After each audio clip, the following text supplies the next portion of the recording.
You're listening to Arizona Good Business Radio, featuring unique stories with leaders who believe the community is a central part of doing business. Join us on the journeys of entrepreneurs, local businesses, and champions of Arizona who believe working together, we can build stronger communities. To Arizona Good Business Radio, we feature leaders in Arizona's business community working to build a lasting impact throughout the state. They're doing good business. And I'm your host, Thomas Barr, the Vice President of Business Development at Local First Arizona. If you don't know us, we're a statewide organization advocating for and celebrating locally owned businesses, and we're the largest local business coalition in North America. We provide resources to thousands of small businesses all throughout the state while raising awareness of the benefits of building a strong local economy. I am here today with someone I've been trying to get in here for a long time, Nikki Ramirez, longtime member and partner and just advocate for Local First. In many, many ways, she's the founder and principal consultant of hranswers.org. Welcome, Nikki. Hi, Thomas. Thanks for having me. And if you're listening and you heard the word HR, don't turn it off. This is not going to be boring, I promise. Nikki just told me that she's been on 50 podcasts before. That's incredible. Now I have to pull all the links and put the library together. Yeah. So, Nikki, HR in our society tends to be something that people think is not something you want to talk about, not something that's interesting. It's just the legalities of something that you've got to have to run a business, that sort of a thing. What inspired you to get into this field, and what has that journey been like for you? Can I tell you a short story? Let's hear it. So as a younger HR professional, so I've been in the HR area of expertise for over 20 years. When I was coming up in my HR directorship, I worked for the Wild Horse Pass Development Authority at Gila River Indian Community. And I learned that when I would arrive to a property to visit the team, that they would all get on the radio and say, HR's here. HR's here. Not sure exactly what that meant. I have some suspicions. So what I did was get a license plate that says HR lady so that it wouldn't take any announcing. They would just know. I would handle that for them. So I have an intimate, knowledge and experience that people tend to be nervous about human resources interactions. And what led me to the profession was actually working for the city of Tempe. Back in the early mid-90s, I was an ASU student, go Devils. Yeah. And working for the Kids Zone program. Okay. And through that experience serving the community and coming up as an organizational leader, you learn about all the different facets of business leadership. And I learned that I loved the space where we were hiring and training people and helping them through difficult times as employees. And so as, somebody who's just figuring things out, figuring life out, I'm still trying to figure it out. Aren't we all? I leaned into that area of expertise and that type of work that really offered the opportunity to connect deeply with people, specifically employees. That's amazing. And so you're with the city of Tempe. You've been in this field for over 20 years. What led you to start your own business?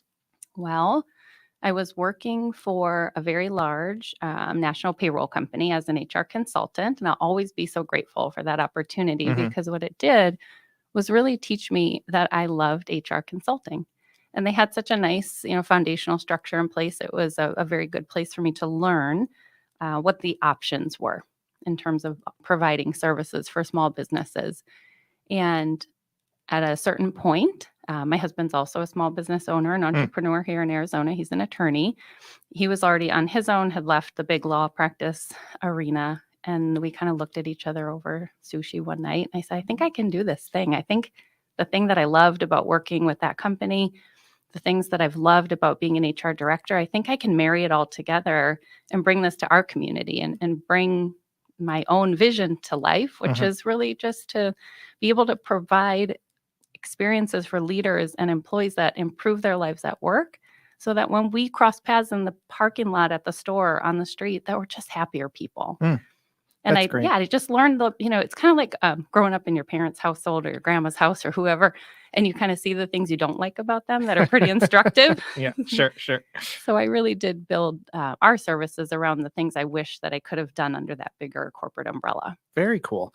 And you've always had a passion for and a connection to the small business community. I mean, ever since I've met you, always wanting to provide resources, education, that sort of a thing. So tell me a little bit about that approach. Is what you do different than others? And how do you differentiate yourself as a company? Yeah. Well, teaching and education have always been at the core of what I do and one of my values. And so when I enrolled at ASU back in the mid 90s, I was an education major. Mm, And then I decided to go in another direction because unfortunately, in Arizona, we shifted gears and decided not to offer a bilingual education mm, opportunity, but to move to an ESL model, English as a second language.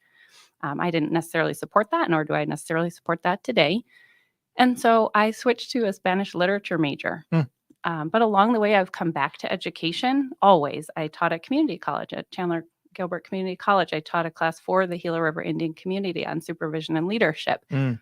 So it's just a part of who I am, and I really value education, both formal and informal education. Yeah. I don't think that everybody needs to go to college. I don't think everybody needs to pursue a formal education track, but we can all get excited about learning. Hmm. And so when I couple that life philosophy with my business passion, which is human resources and leadership development, then it's just a natural fit for me to bring resources to people as a gift.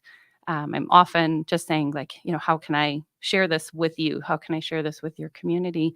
Because again, when we help people understand the nuance of HR, so again, back to your opening question, like HR is a little boring, it's Yeah. a little scary, it's a little bit of all the things we don't like. Yeah. When we are oriented to human resources in a way that we understand that the more that we know, the more confident we are, and the more confident we are, the more compassionate we can be, then we're on the road to getting things done together. Yeah, that's great.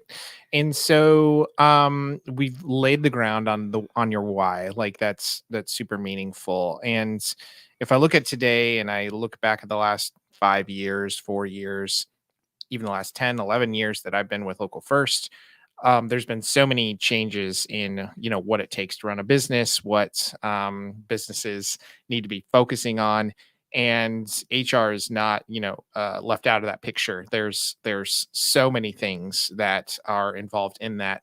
And I tend to think about like how to be a competitive business, right? All of the small businesses we work with throughout Arizona, we're always trying to get them to think how to differentiate yourself so that you can attract the talent that you want. So, what are the things that you're seeing in the clients that you're working with and the business community in general? What has changed, and how are you helping businesses through those things? Well, things change daily in human resources right now, especially Mm-hmm. on the compliance side of things. Mm-hmm. And so we know we're in an election year cycle. That impacts conversations around human resources concepts. Yeah. And with the ease of access that we have with the internet, that's another big thing that has sort of changed in the business world, changed the way that we operate from a human resources perspective, because everyone has the ability to go look things up, Mm-hmm. right? But human resources as a business function is an area of expertise. It's a deep dive. And so a quick Google search or finding an initial result online doesn't often offer sufficient information for a business leader or an employee to really understand a concept that they're up against. So Sure. whether we're thinking about all the shifting and changing in regulations around family leave or paid sick leave, which at HR Answers, we are advocates for things like additional family leave, additional paid leave for employees. Mm, We want to look at ways to create systems where small businesses can afford to have those benefits for their employees. mm-hmm. We want to help leaders understand how to be compliant and also build systems that are supportive of employees as their lives change and their needs change. Mm-hmm. And one of the biggest things that's happened, of course, is we experienced COVID, Mm-hmm. right? And so for our Arizona business community, a lot of business leaders for the first time stepped into remote employment. and employing folks in other states even. So we've Mhm. got these great small businesses, local businesses here in Arizona who've picked up an employee in Colorado, somebody Yeah. in Nevada. Oh, we've got one person who moved to Oregon and we really love them and we kept them on. And so it's created this really intense need for more information. Mm. And so we really fill the gap for a lot of our Arizona business clients in helping them understand the basics from a compliance perspective, again, so they can be educated and confident and then make really good business decisions. They feel good about the way that they're leading their team. They're not worried that they've left themselves open to risk or liability from a compliance perspective. Yeah. And then we can move into relationship building, connecting, and all the fun stuff, which is also a part of human resources. Yeah. Very cool. So is that why you took the approach to having hranswers.org as your business name, because everything's shifted to online so much? You know, hranswers.org is a domain from 2015. Okay.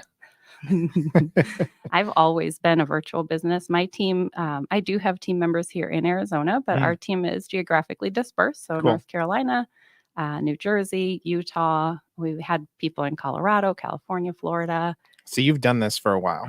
I've been doing this. Yeah, Yeah. that's cool. Yeah. So what are some of the mistakes you're seeing businesses make these days that, if somebody was to approach you and say, I'm interested in working with you, but I'm new to this. I'm looking at hiring my first staff. We've got a lot of new entrepreneurs that get involved with Local First that incubate out of our programs or are in one of our community kitchens, and they just don't know what they don't know. So what Right. are you seeing? Yeah, well, I agree that it's a big jump from going to solopreneurship and to hiring your first employee.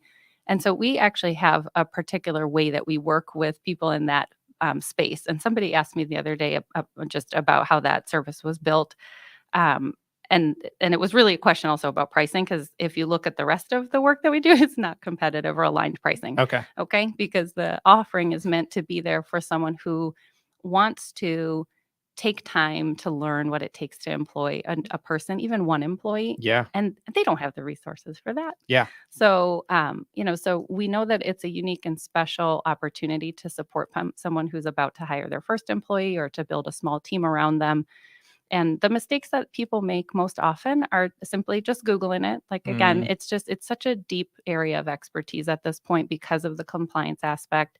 We are partners with lawyers and other executives in our day-to-day business, accountants and CPAs.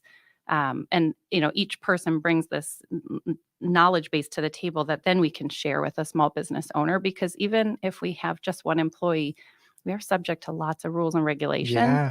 And our team really works to help people avoid missteps with things like, not knowing they need to secure a workers' comp policy in Yeah. Arizona, or the fact that even with one employee, we do have to craft a sick leave policy that's compliant with the rule. Mhm.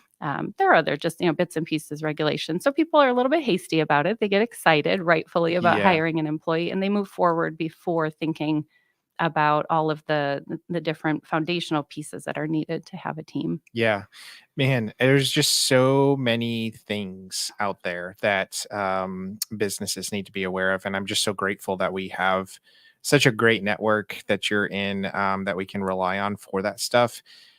So many things come up to us all the time. We've had businesses, sign leases that I was just talking to a business not too long ago that was closing and decided to close and took the equipment that they invested in for their business, water heaters, that sort of stuff. And their lease said any investments you put in that are things like that, it belong to the property owner, and they had no idea. And so there's things like that. There's things with bars and restaurants where their staff only need to get certified to serve alcohol like every 4 or 5 years, but the laws can change every year. And so it's just like, we need more people that are looking out for them. And it takes that small investment, right, to make sure that you're aware of all of the things that you need to know instead of that major, cost Mhm. 5-10 years down the road when you don't know what you don't know. Right. Exactly. Yeah. Mhm. So what are some of the things that excites you as you're going through day to day, working with your staff, bringing on new clients? What are you excited about now in 2024 that you're working on? Well, here in Arizona, some of our clients are expanding their businesses, which Cool. includes building out new real estate locations. I have a client who's opening a new truck stop in South Phoenix or Ahwatukee area. That's really exciting. That's cool. So just being a part of, a growing and bustling economy, again, really helping people focus on bringing their own new employees onto their teams too. So we really focus on connection at hranswers.org. And I focus on that with my team too. So I went in growing an HR practice, a firm, I had to decide to walk the talk. Mhm. Okay. So, like, if I'm on a podcast or I'm doing a webinar, I'm going to take the stage at the Arizona SHRM conference next, couple of weeks from now and talk about building connections. All of the things that I say we should be doing, I am doing. And it is exhausting. Okay? Yeah. And my team knows that. And I love them. And they are wonderful. But it can be a lot, right? And so, I get excited about connecting with people. I get excited about learning what people's most natural way of finding success is specifically. So one of the coolest things I did in the last few years, which I've brought to my team, which has just changed the way we work together, is become a Colby certified consultant. And so Okay. that means that I work with people, including my team very specifically and deeply, to figure out, like, if we have a shared goal, if we have something we want to get done together, what is Thomas' most natural way of going about accomplishing a goal, and what's mine? And how can we best collaborate? And let's talk about what happens when there's conflict, because there will be. We don't, it won't be ugly conflict between us, but there will be moments where we disagree. How can we use our strengths and our natural way of doing things to get through that and get on with business? And that's been a real game changer for us in terms of building connections. And Cool. and that's what we get excited about. We do the compliance stuff. And I describe it like this too. Like, you might be running on a Dell computer or a Windows-based computer or Mac. So you've got an operating system. Yeah. That's compliance in HR, your operating system. It's always running in the background. We're always thinking about it. But then we have all this really cool stuff we can do and programs we can open up that help us really build our businesses and achieve our goals, which is so relationship based. So that's Very what I cool. get excited about. I love it. Thanks. Yeah, no. And I want to go back to something you mentioned as well about how your unique approach as a business is the advocacy component. So talk to me a little bit about that. How do you, a lot of people think advocacy is like you're down at the legislature and you're lobbying, that sort of thing. Advocacy can come in so many forms and ways, and just being an advocate for something that you're passionate about. So what's your approach to it? Sure. So I am a letter writer. Okay. So if there's a letter to write to my congressperson You're or on my someone list. in Yeah, no. Washington or whatever, I am writing a letter. Cool. Yeah. But I mean, there are different concepts that we advocate for. So equity is one of them. These are aligned with our values at hranswers.org. And so equity is a big piece of it. And so if there's a way to advocate for people to have access to tools, resources, and programs that will help them be successful at work, then you better believe we're behind it. Cool. And so if I'm helping a small business leader understand their options for writing policies for their business, I'm going to advocate for them to be as gracious as possible. I'm going to describe to them that when you build leave programs or flex work programs or telework programs that really meet people where they are, as their life changes, then their life can change with you. You can retain people. So there's advocacy in that old traditional format. Like, I'll take a stage. I'll fight for what I believe in. That's no Sure. problem. Love it. I'll go to jail, whatever. I Let's can hope do that. not. I'm a small business owner. My husband's an attorney. It's fine. But, so there is like that traditional old advocacy piece, but then also just being someone who is willing to speak to my HR community about not being scared to speak up for employees. HR people are in a really unique and difficult situation sometimes where we're trying to preserve our seat at the table as a business, a member of a business. Yeah. So you're the HR director, you're the HR manager, or generalist. You are being careful to try to represent both the employer's interest and the employee's interest. And then most HR people, of course, get into it because they have a soft spot for people. Yeah. And so we want to advocate more loudly for things like, equitable leave programs, access to family leave or disability leave programs. better benefits, health insurance benefits and resources for people. Mhm. But we can't do that at the expense of our job if the CEO has spoken against those things. Sure. And Yeah. so then I have decided that in, being a small business owner, I have the sort of the latitude to do those things. Mhm. And so I'll just, keep on it Yeah. and share that with the people we work with too, and show them ways that they can create programs and systems that align with those visions. Yeah. Well, I imagine some businesses just aren't the right fit for you, right? If they're not in line with what your values are. I would say that is probably true, Yeah. and there's a way to work with everyone. So Gotcha. I believe that every business owner, for example, needs to think about an employee handbook, and Mhm. that's super boring Mhm. on the onset. Yeah. But it's a discussion about how you want to operate a business, how you want to interact with your employees and build these foundations so that you can have a profit, basically. Sure. And so I absolutely believe that there's room to respect if an owner says to me, Nikki, you've gone way off the deep end. That is not what we're going to do. Yeah. We start most of our engagements by describing to people our values and what we do think about, including in policies and procedures and benefit programs. And we're flexible if people do decide that we're not the best fit for them. And that's Mhm. the really neat thing too about being a small business owner, is that folks do have so many options. This community is bustling Mm. with professionals that can help small business owners. We're not the only game in town. Yeah. And so, yeah, I think it's great to be able to speak out about the things that we believe in. And I believe that that is, causing us to have a positive ripple in our community. Yeah. And so for those folks that are not ready to talk about those things, that's okay. Yeah. And I was also going to say on the other end, you probably attract a lot of businesses just by how you present yourself, right? And Mhm. the things, if people are passionate about the same values that you are, you Yep. probably attract a lot of businesses to reach out to you about that too. Indeed. So there's one grill in the room topic that I wanted to ask you about because I'm just super interested. I'm always reading and learning and seeing what other businesses are doing. Through the pandemic, as you mentioned, we had this huge pendulum swing for office workers to work remotely.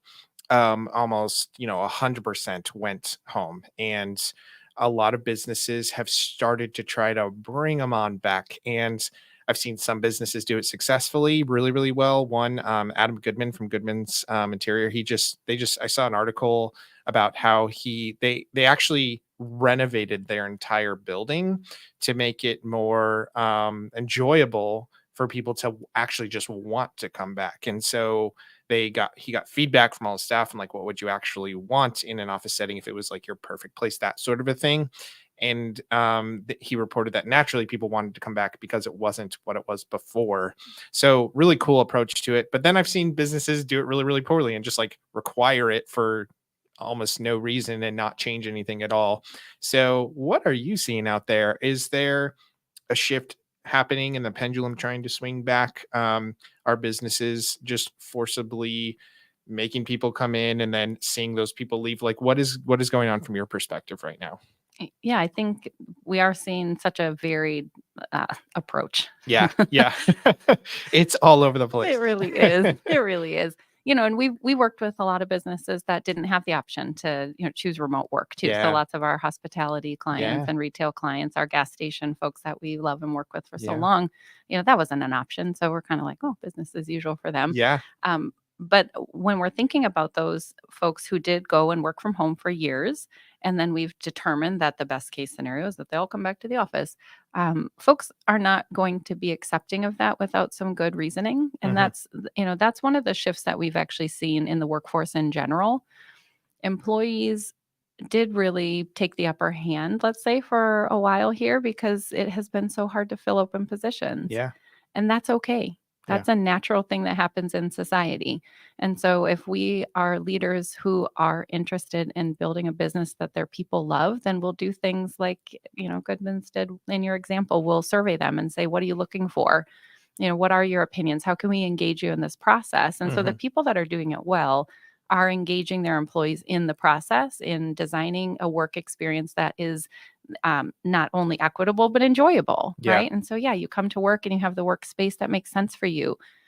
We are becoming more aware of how important physical environment is in emotional and physical well-being. Mhm. And so when we talk about workspaces and lighting and air and all of the things that, are just have really been afterthoughts, Yeah. in the growing up of our economy and our cities, I think we're ready for that evolution. So the businesses that are doing well are engaging in that type of work. It is taking time. So again, you can sense that, most of my advice is about not being hasty a lot of times, right? So if it's policies, return to work, hiring and firing, we have to take our time. So the people that are doing it well are taking their time. They're figuring out the why. They're creating work environments that their people are going to enjoy and be successful in. And we're not overestimating the value of working together in person anymore. The Yeah. people who are doing it successfully. We know that we were able to engage marginalized workers at a much higher level during COVID. So employment for disabled people rose significantly. Wow. And I in didn't know trying that. to return people to the office, we are taking that opportunity away from people who find it difficult to get physically to an office. Oh, interesting. Yeah. Yeah. And same with folks who have been marginalized and just felt like outsiders in the workplace, who enjoyed the ability to contribute to a team in an environment where they didn't have to look across the table and feel left out later. Yeah. Yeah. And so, we can't ignore that those things are known now, and that those are real, those are real learning lessons that we had during COVID. So again, how are we creating equitable environments if we're making everybody come back? And by the way, who wants to be made to do anything? I sure don't. Yeah, no, I think the thoughtful approach is just to really consider how you can be a business that is receptive to everyone's varying backgrounds and cultures and families of all shapes and sizes.